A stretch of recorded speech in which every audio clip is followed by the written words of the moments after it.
کوئٹہ میں additional deputy commissioner general Muhammad Anwar Kakar کی زیر صدارت 12 ربیع الاول عید میلاد النبوی کے حوالے سے اعلیٰ سطح پر اجلاس منعقد ہوا۔ اجلاس میں متعلقہ محکموں کے اعلیٰ افسران نے شرکت کی، جس میں 29 ستمبر کو ہونے والے جلوس کے سیکیورٹی کے حوالے سے بات چیت ہوئی۔ ایڈیشنل ڈپٹی کمشنر جنرل نے بتایا کہ اس دوران مختلف علاقوں سے 26 جلوس مرمت ہوں گے۔ ہم 12 ربیع الاول پر مجالس کی سیکیورٹی کو فول پروف بنائیں گے۔ جلوس میں پولیس اور ایف سی کے تقریباً 1900 اہلکاران ڈیوٹی سر انجام دیں گے۔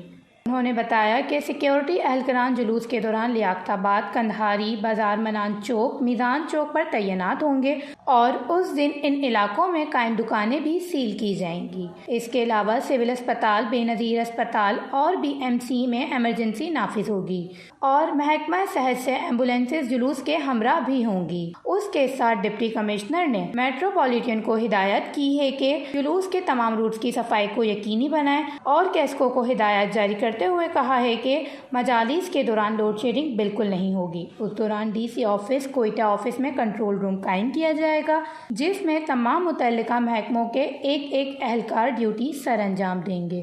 وش نیوز، کوئٹہ، بلوچستان۔